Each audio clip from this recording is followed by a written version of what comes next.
Wow.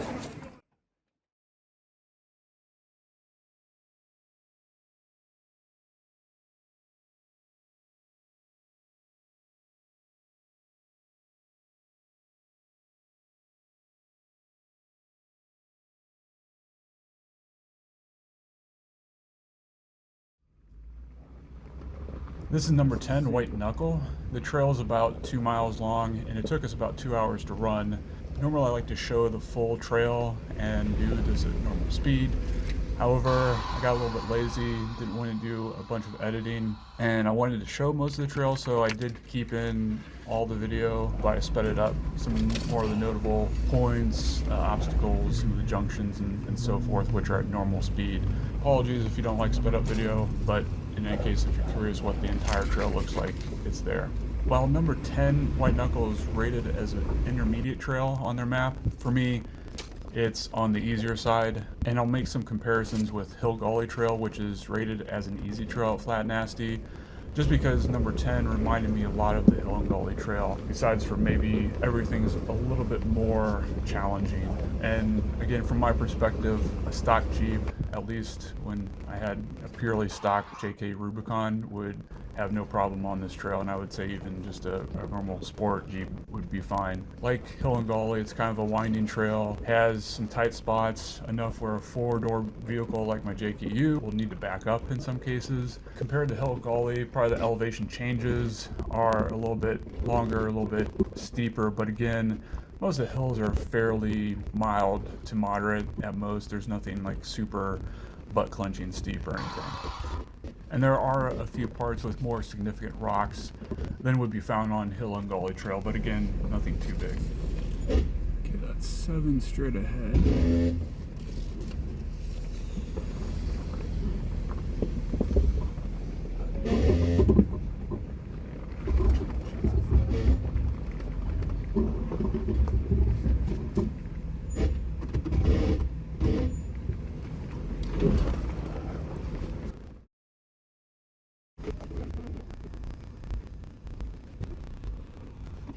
This section coming up here near the northern part of 7, there were tight trees basically on both sides of this, I would say, moderate hill.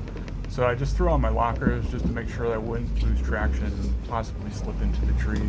Again, fun little area, but pretty tight.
leaving 10 and going on A, crossing 5 right now. We split our journey on number 10 between 2 different days. Each video section that I'm showing starts basically at the same point, which is at the access road and C on the northern end of the trail, kind of near the middle. The first day we explored the eastern part, and then the second day we did the western part. There are a few parts that had some fun obstacles, with most notable of these being where 10 is close to the southern part of number 7. And even though we did them, these obstacles can be bypassed, so again, stock vehicles would have no issue.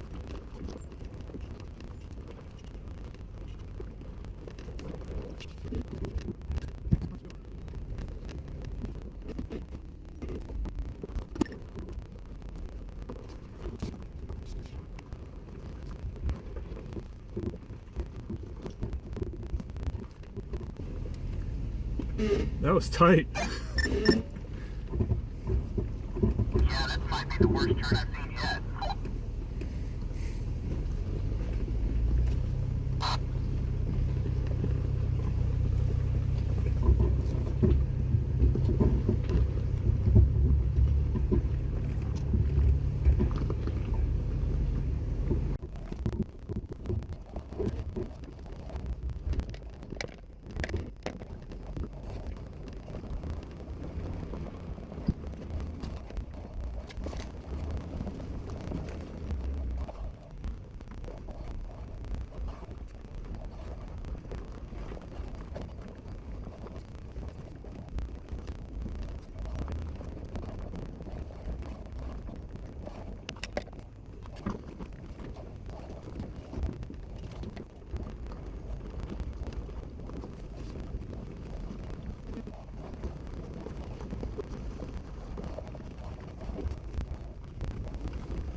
That was a wee bit tight too. Yeah, hell, I was a little worried about myself. I'm for sure dude have to take that bypass. Oh, you can't do that. You gotta make it tough. Yeah. Probably not smart, but did it.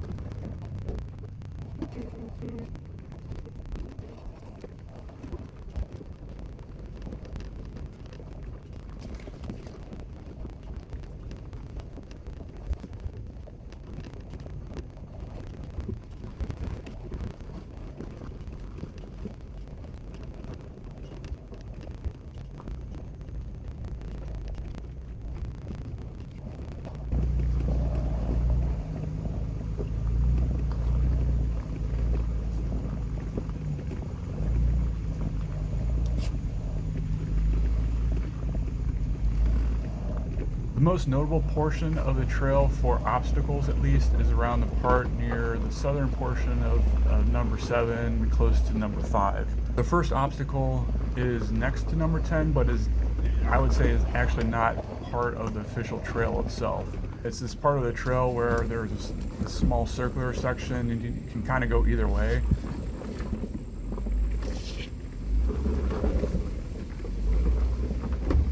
My first test. The ledges at this particular part are quite significant. We tried to go up on the rightmost side to avoid let's say some of the larger step-ups. When I was doing it, I was kind of in a bad position to start with, but after I went up, we had the LJ do some backing up before the obstacle to get in a better position, which was a much different line, and I would say an easier line than what I did, but probably really wasn't needed for the LJ because it has a better breakover angle than my JKU.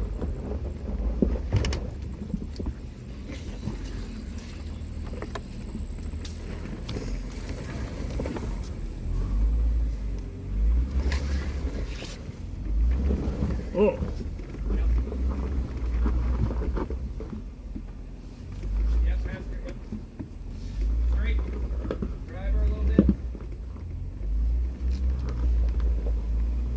Watch yourself. You're on it.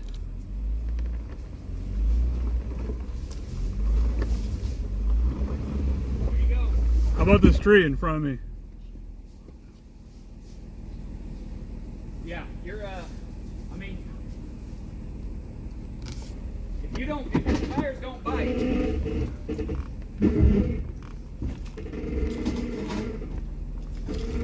dude, you're up on. On nothing? Well, on my frame? You're just on that wall right there. But yeah, you're right. That's going to be a super tight. And only if you're lucky. Oh.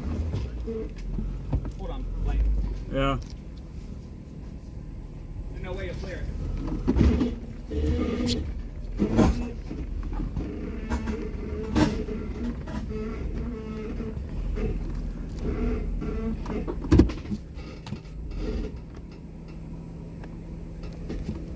I still don't think you're going to be able to. Not at all? I don't think you're going to make this straight. Well, that's disappointing. And now we've got ourselves. You're up on a ledge here. Just give a little. Yep.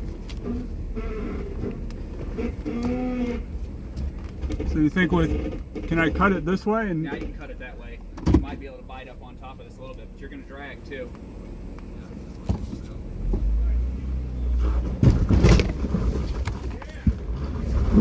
where there's a will, there's a way, they say. Good job, brother. Not the way I want to do it, but... Hey. Oh, I wasn't locked either. That probably would have helped. Yeah, I got about 3 feet or so. 2, 1. Yeah, that's probably pretty good. Okay, now just try to go far.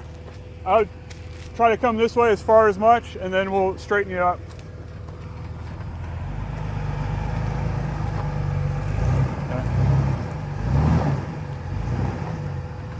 A little bit more. Okay. Cut. More. Driver, driver. Okay, you're on it. Okay, straighten up. Keep cutting. You're good. Straighten.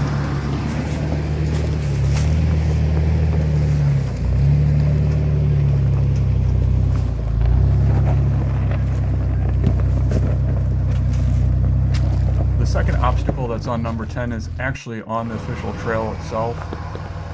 It's just a little bit of a drop off.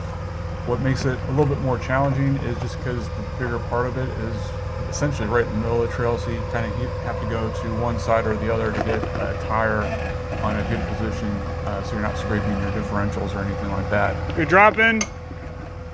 Okay.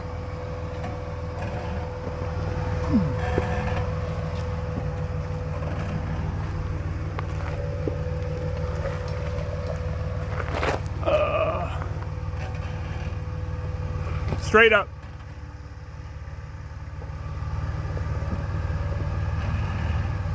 Yep. Perfect.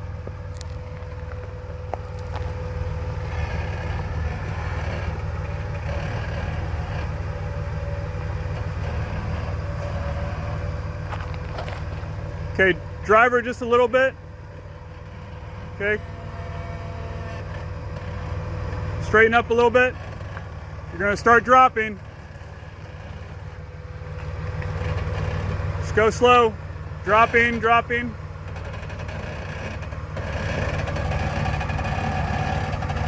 You're good? Oh yeah, you have lots of room.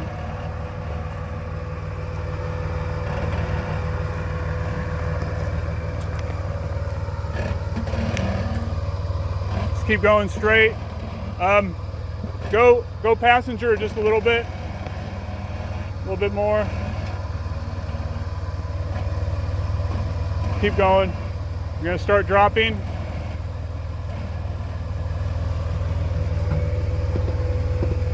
Dropping.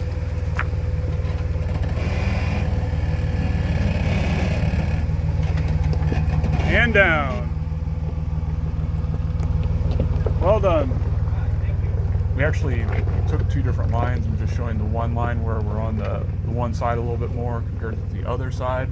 I would say the other side, which we did the second day that we were on the trail, was a little bit easier to go down. But again, there is a bypass completely where you don't even need to go on this particular obstacle. But it's a fun little step down in any case. All right. Now back driver. You ready to drop? Be a small drop. Okay, good.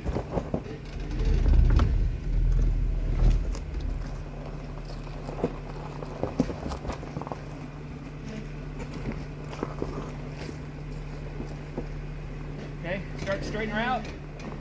Driver. Perfect. Driver.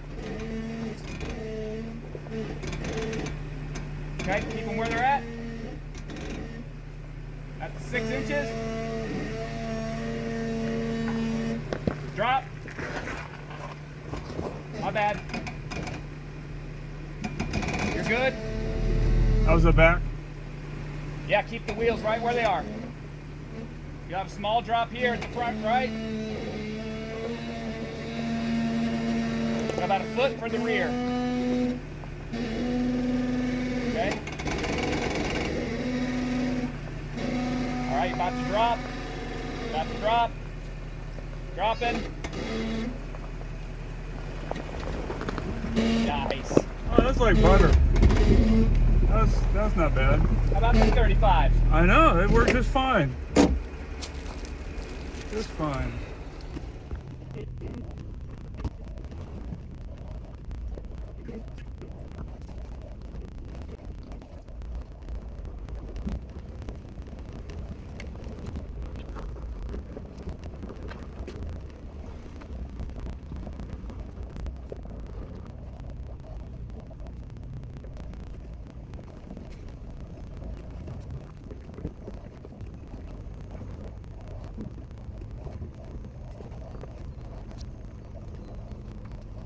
Coming up is trail number 8, and what I would suggest if you're going on trail number 10 is to do what we did and go down number 8, come back up it, and continue on number 10.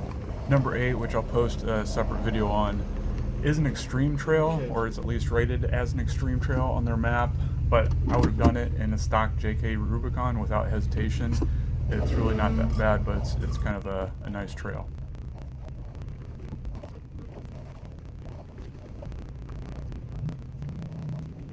Coming up is number 9, and again, much like I said for trail number 8, and what we did when we were on trail number 10 is when we got to trail number 9, we went down the trail and then went back up it and continued on number 10, which was a good idea. It's a fun little trail. Number 9 is again a trail that's rated as extreme. And while it is harder than number 8, I'm pretty sure that a stock JK Rubicon could do it. And again, I'll post a separate video for number 9. A couple of deer right in front of me to my passenger side, about 20 yards out. Ah, yeah, I see him.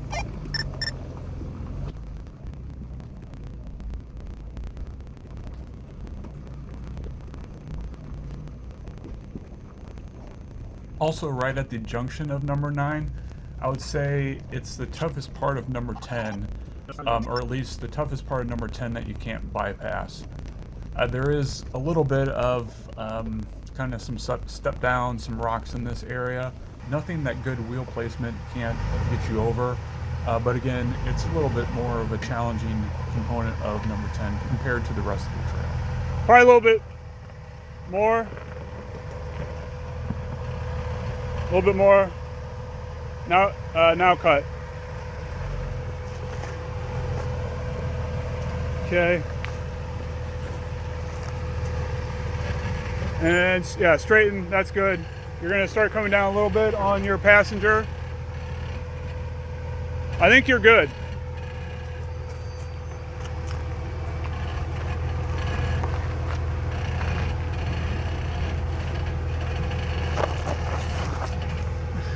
You're about to go up on it.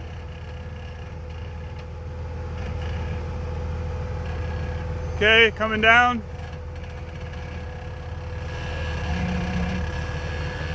And down. And I would just keep cut out toward me.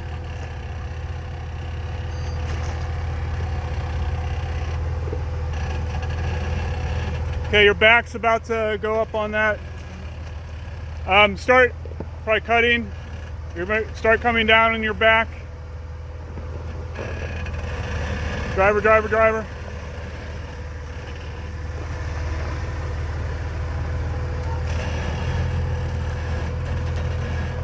You're good. Keep doing what you're doing. Coming down. Okay. Probably start swinging out.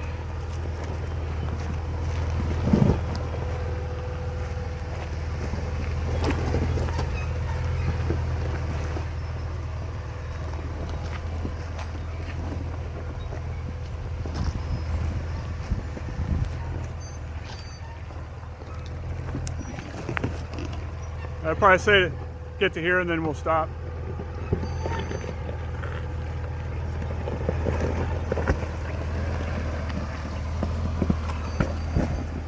You're on 10 past 9.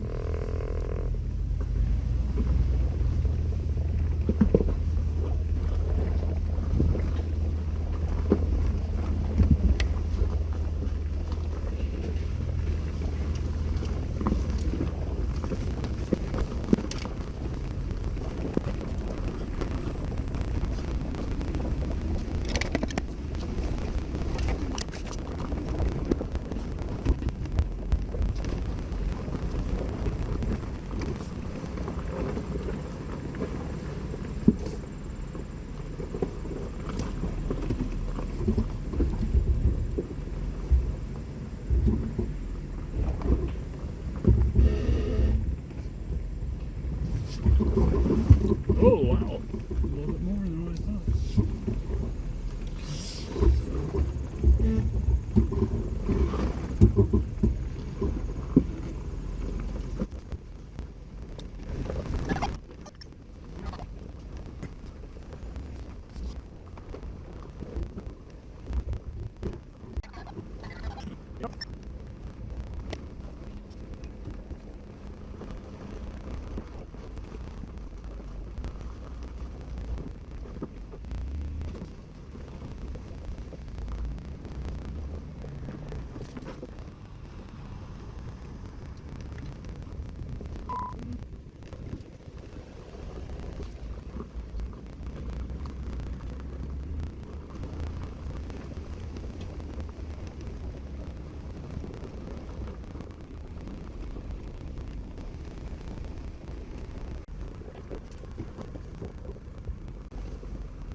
And finally, once you get to the end of number 10 at the westernmost side, you come upon the junction of number 12, which is an intermediate trail, and number 11, which is rated as an extreme trail with skull and crossbones.